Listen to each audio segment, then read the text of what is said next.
Good evening. The meeting of the Committee on Faculty, Staff, and Administration will now come to order. First, I would like to welcome Daniel Munchnick, our new student representative. Welcome. So pleased to have you here with us. And please note that there is an addendum to the agenda.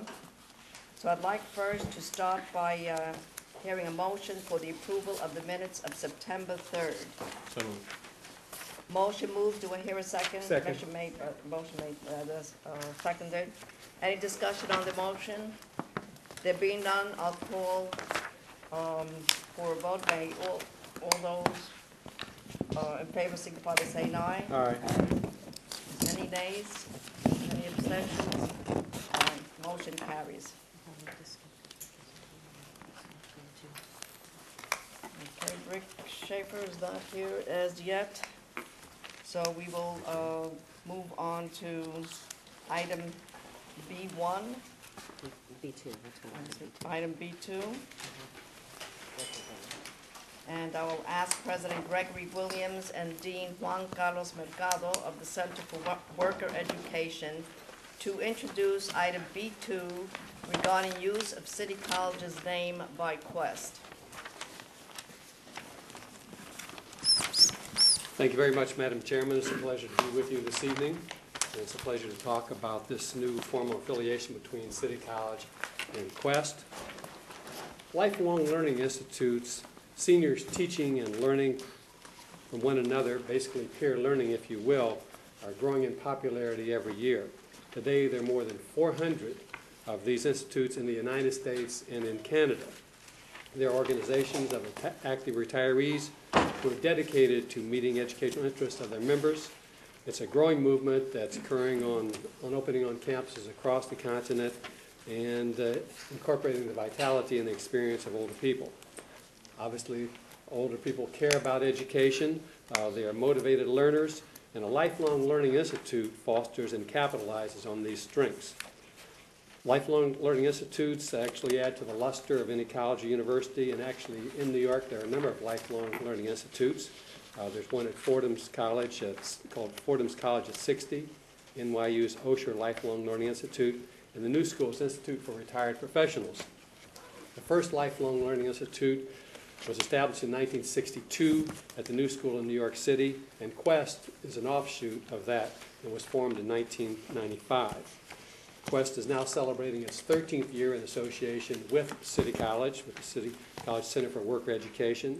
Its members feel that it is the best lifelong learning institute in New York City, with the highest degree of members' participation and the finest curriculum and programs. They design and they present their own non-credit courses conducted solely by their members, and they are entirely self-governed. Their current enrollment is 130 active members, and this resolution will establish a closer formal affiliation with City College, and it is a win-win situation for everyone. For them, being associated with a higher education institution is important in that it allows them to apply for grants that they're currently not eligible for. For City College, it is an affiliation with an important institute for senior learners. It also provides better and more efficient use of our space. We have the Center for Work Education because they will use the program primarily during the mornings and early afternoons. And of course, there's revenue enhancement possibilities and development possibilities as well. I have Dean Juan Carlos Mercado, Dean of the Center for Worker Education, here with me today, who can answer any specific questions that you might have.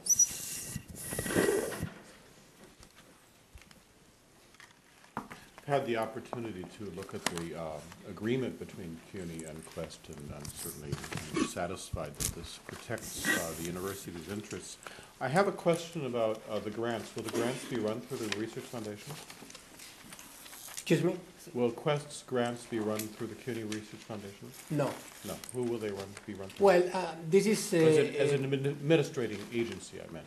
Not this is completely a new venue for us. Probably I was too fast to say no, because they don't know exactly the way that they had to submit this grant proposal. We know that there are several organizations that provide money for senior groups affiliated with colleges. But I suppose that at the end of the day, I mean, this grant, if we got it, they had to be administered by the college. Yes.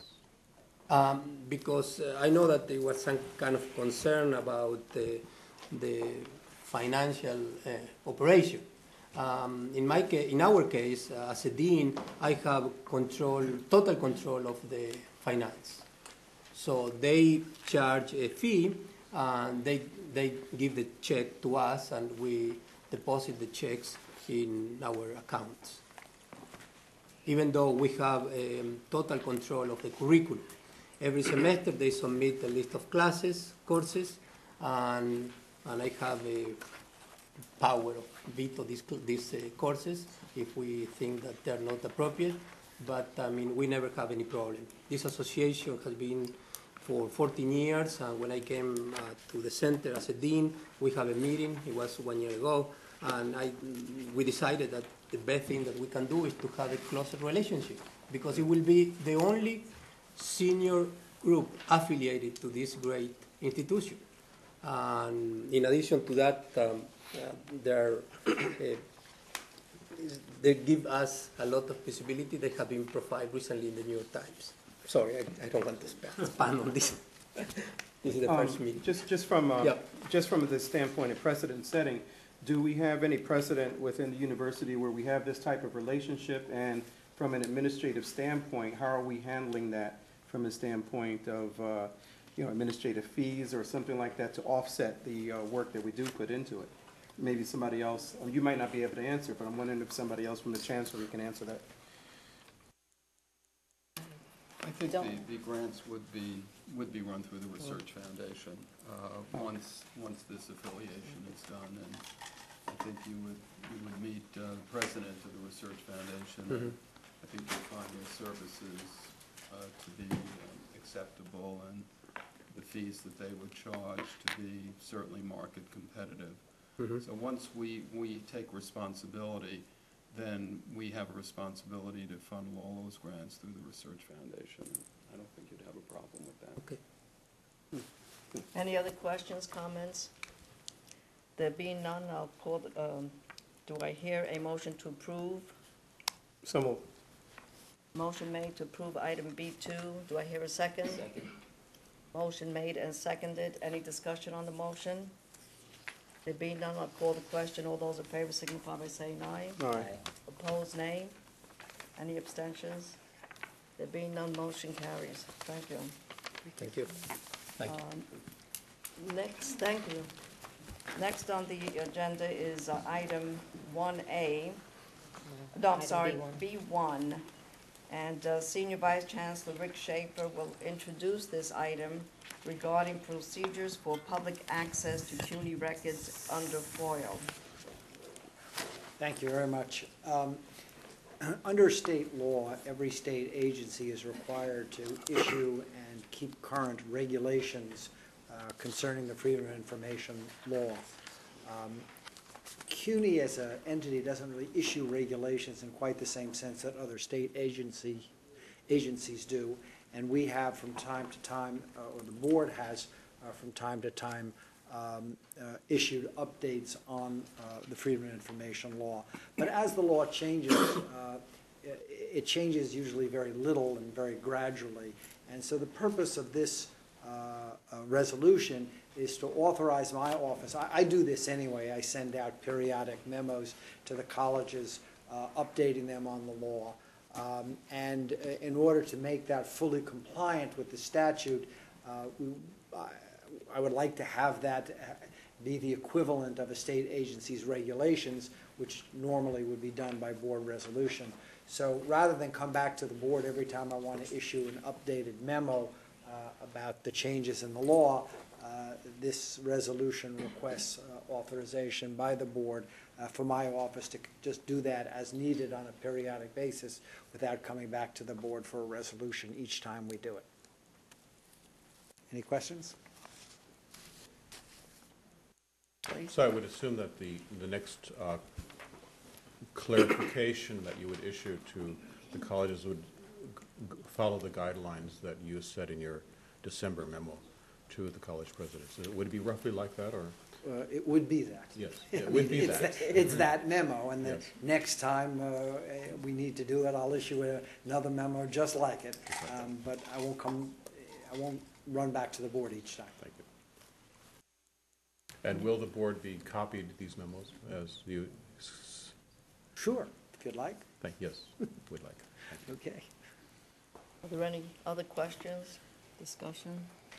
There be none, I'll call for a motion So moved. and a second. Second. Motion made and seconded. Any discussion on the motion? There be none, I'll call for the question. All those in favor signify by saying aye. Aye. Opposed, nay. Any abstentions? Motion carries. Thank you.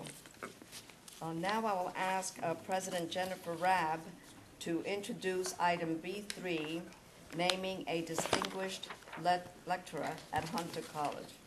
Thank you very much, Trustee DiMartino and the board. We're very happy today to present for your approval a resolution to name a distinguished lecturer for the New York Center for Autism, which has contributed $500,000 to our autism initiative at Hunter College. A few years ago, we decided to bring the many academic strengths of Hunter College together to address the growing crisis of autism in this city and in this country. And those include our psychology and urban planning departments in arts and science, our School of Education, particularly our special ed department, and within the health professions, nursing, physical therapy, nutrition, and speech pathology, and then, of course, our School of Social Work. And we have created a Center for Autism, and within that interdisciplinary center, we have a particular institute which is being developed to train teachers for the New York City public schools to work with severely autistic children in a technique known as ABA, Applied Behavioral Analysis, which provides a certain level of discipline to help the students become able to stay in school and to deal with the usual family routines. This is a type of service that the public school is a real issue for them to be able to provide this type of training for students, and forces so many of the students out into the private schools and creates a great burden in the special ed system, which I'm sure Vice Chancellor Dobrin remembers dealing with. So we've been in a great partnership with the Department of Education. They're very excited about this effort. And one of our partners is the new Charter School for Autism, and the parents and benefactors of that initiative. And they've come together to work with us and made the $500,000 contribution to help us recruit one of the top experts in this field to begin this initiative. And we're very proud of this work and think it's going to be a great contribution. And with this financial contribution, we were able to recruit Dr. John Brown, who is an expert in this field, to begin this institute and begin to train the teachers.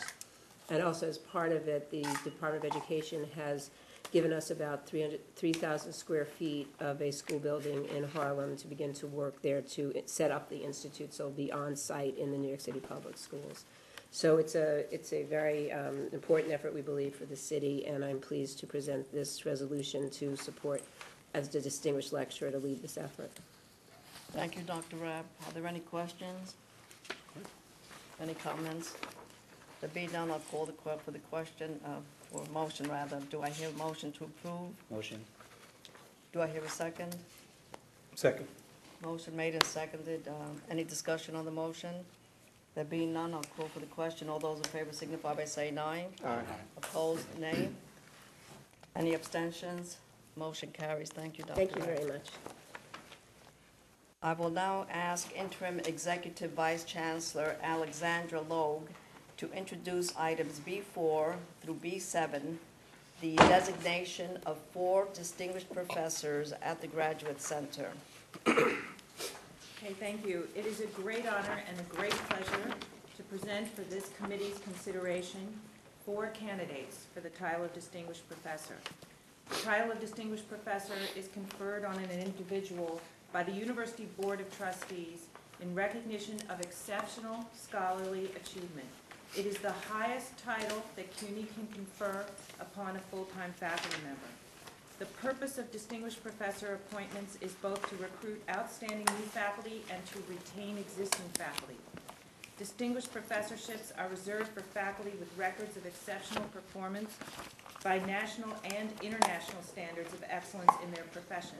There must be substantial evidence of this exceptional performance, including significant quantities of high-quality work in areas of importance in their disciplines.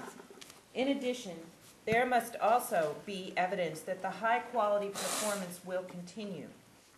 CUNY distinguished professors comprise a small number of exceptional individuals. We currently have about 140 distinguished professors out of slightly over 6,000 full-time faculty. So the distinguished professors represent about the top 2% of our scholars. A faculty member can make many wonderful contributions, including being an excellent scholar, and still not qualify as a distinguished professor. Just to give you some idea of, just briefly, of what happened before they came to this committee. Before being presented to this committee, a distinguished professor nominee must undergo an extremely rigorous selection procedure. Each nominee must be approved by a given campus's local procedures, including the solicitation of at least 10 letters of recommendation by eminent scholars outside of CUNY. The nomination is then sent for consideration to my office, and I convene a committee of current distinguished professors which reviews the nominations and makes recommendations to the Chancellor. The Chancellor then makes recommendations to this committee here today for your consideration. As I said, presented for your consideration today are 4 distinguished professor candidates, all nominated by the Graduate Center. 3 of the nominees, Drs. Asaman, Carroll, and Robinson, are current Graduate Center faculty. The 4th, Dr. Prince, will join the Graduate Center this coming February. All 4 are exceptional scholars. So to take each of them, should I take them all together, just do them? You can do them all together, and then we'll have one vote on all. Okay. Dr. Andre Asaman is a specialist in 16th and 17th century English, French, and Italian literature, and has been at the Graduate Center since 2001. I'm very happy to say that he earned his bachelor's degree from Lehman College. And then he received his PhD from Harvard in 1988. Dr. Asaman's many awards and honors include a Guggenheim Fellowship, a Whiting Writers Award, and a fellowship from the New York Public Library's Cullman Center for Scholars and Writers. Dr. Asaman possesses a national and international reputation, not only as a literary scholar, but also as a memoirist, essayist, and novelist. His several books include the very well-known, I'm sure many people here have heard of this book, Out of Egypt, a memoir, and very recently another novel entitled Call Me By Your Name, which was named a notable book of 2007 by the New York Times and by the San Francisco Chronicle, a favorite book of 2007 by the Chicago Tribune and Seattle Times, and Best Fiction of 2007 by the Washington Post. Dr. Asaman's articles have appeared in many prestigious publications, including the American Scholar, the Paris Review, the New Yorker, and the New York Review of Books.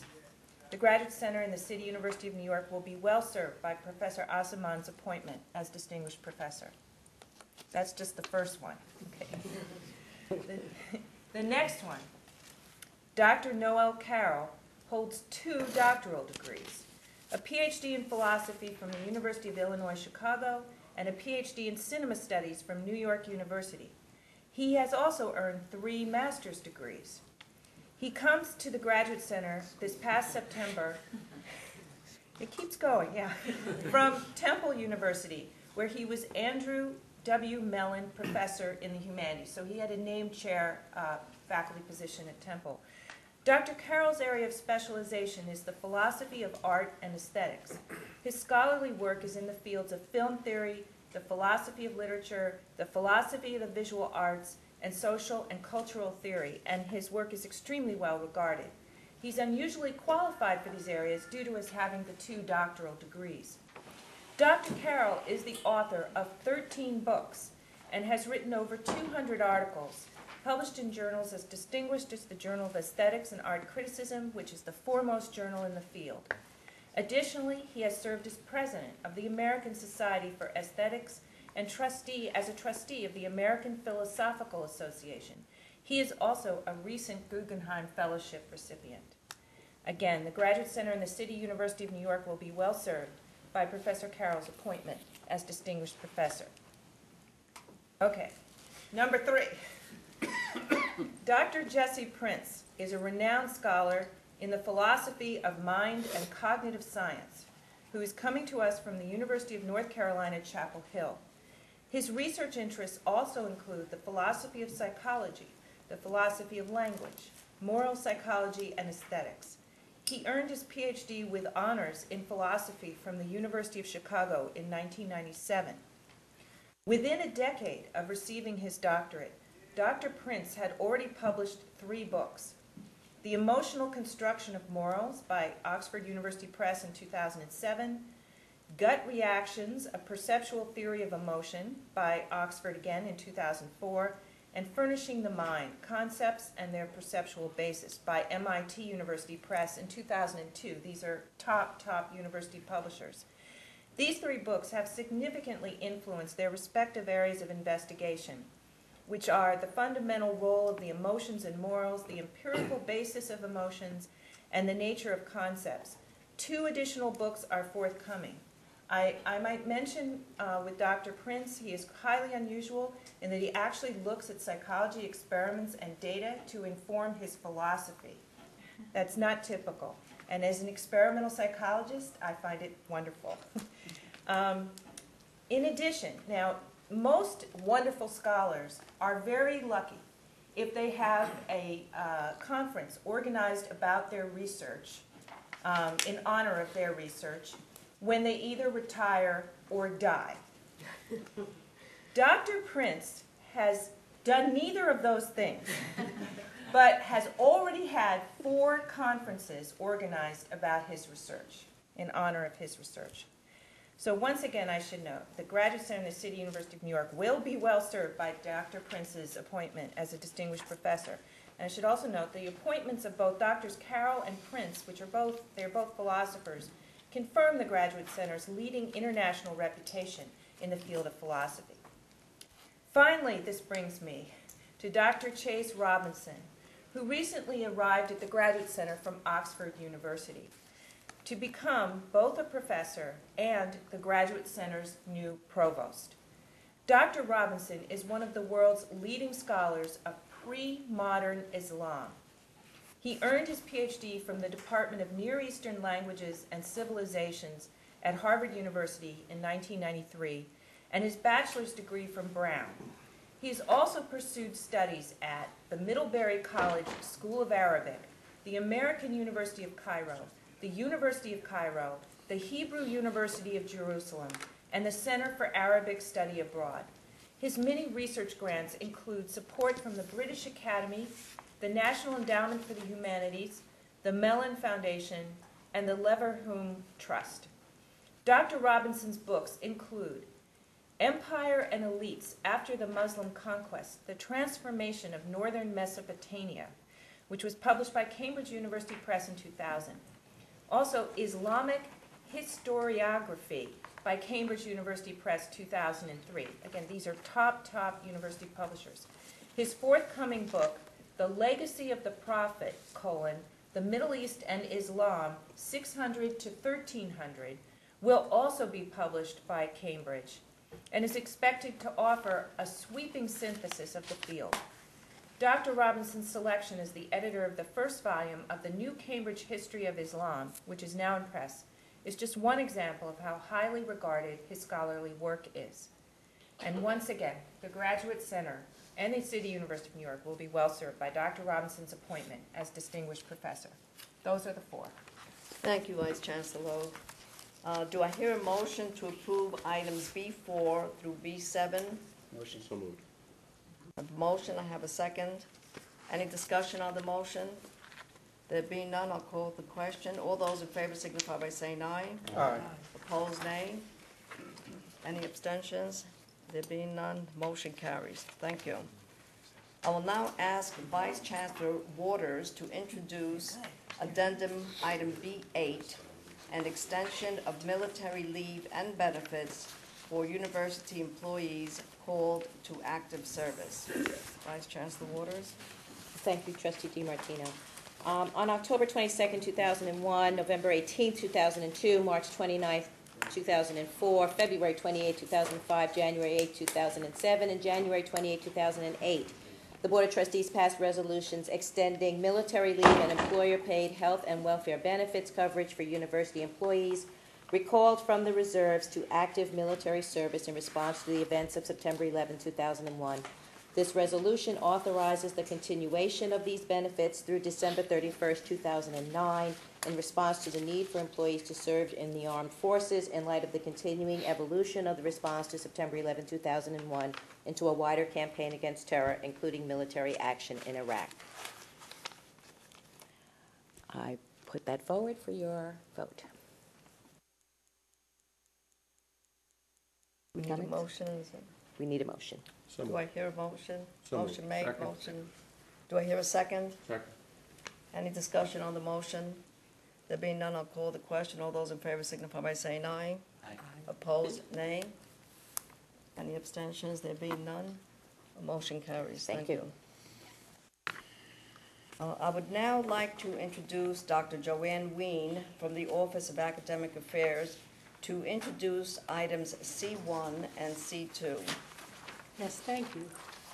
It's my pleasure to introduce the action items for new professors who are Thomas O'Hanlon, Assistant Professor in the Department of Journalism at Union College, a request for that appointment, and appointment of Thomas Bradshaw as Assistant Professor in the Department of Mass Communications, Creative and Performing Arts, and Speech at Medgar Evers College. Can you speak up a little bit, please?